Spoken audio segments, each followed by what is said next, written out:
Group পর্বের প্রথম ম্যাচে কানাডার বিপক্ষে পুরো 90 মিনিট, গ্রুপ পর্বের দ্বিতীয় ম্যাচেও চিলির বিপক্ষে পুরো 90 মিনিটই।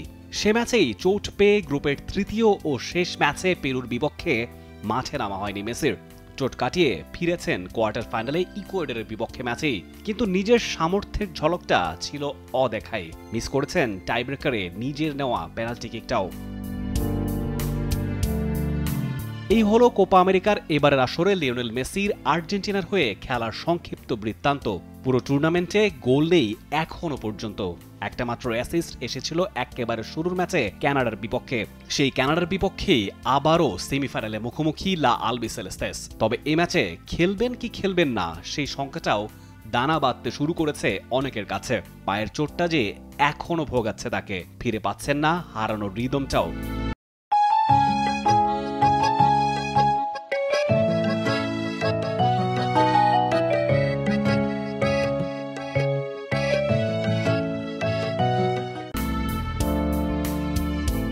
তবে এসব নিয়ে একেবারেই ভাবছেন না কোচ লিওনেল স্কালোনি।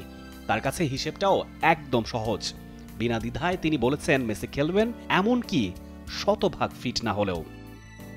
আমার জন্য এটা খুব সহজ একটা সিদ্ধান্ত। সে যদি সুস্থ থাকে তো শুরু থেকেই খেলবে, আর যদি সে পুরোপুরি সুস্থ না থাকে তো শেষ 30 মিনিট খেলবে। সোজা হিসেব, 99% সময়ে সে খেলার জন্য প্রস্তুত থাকে। আমি তাকে কখনোই দেখিনি যে সে খেলার জন্য তৈরি নয়। কালকের ম্যাচে সে যে খেলার জন্য তৈরি এ ব্যাপারে সন্দেহের কোনো অবকাশ নেই। তার খেলা না খেলার সিদ্ধান্তটা আমার। সে যদি 100% ফিট নাও থাকে তবুও কাল সে খেলবে। কোচ যখন এতটা কনফিডেন্সের সঙ্গে মেসির খেলার ব্যাপারে বলেন তখন দ্বিধার জায়গাটা আর থাকেই না। তাই দুনিয়া জোড়া মেসি ভক্তরা হয়তো হাফ ছেড়েই বাঁচবেন, কেননা শতভাগ ফিট না থেকেও সময় সময়ে মেসি আর্জেন্টিনার জন্য যা করেছেন তা অজানা নয় কারোরই। আর সেই মেসিকে সামলানোর চ্যালেঞ্জটাও জানা আছে কানাডার কোচের। আগের ম্যাচে মেসিকে আমরা ভালোভাবে সামলাতে পারিনি। সেমিতে তাকে হয়তো আলাদা করে ম্যান মার্ক করব না, তবে তাকে ডিফেন্ড করার উপর জোর দিতে হবে। আমরা জানি সে দুনিয়ার সেরা ফুটবলার এবং সেই সম্মানটা তার জন্য আমাদের আছে। মাঠে নিশ্চয়ই তার প্রতিফলন থাকবে এবং তার মতো প্লেয়ারের বিপক্ষে খেলাটাও একটা বড় ব্যাপার। সেটার জন্য আমাদের প্লেয়াররা মুখিয়ে আছে এবং তার চ্যালেঞ্জ নিতে প্রস্তুত। এখন দেখার বিষয় প্রথম ম্যাচের চেয়েও ভালো কিছু আমরা করতে পারি কিনা।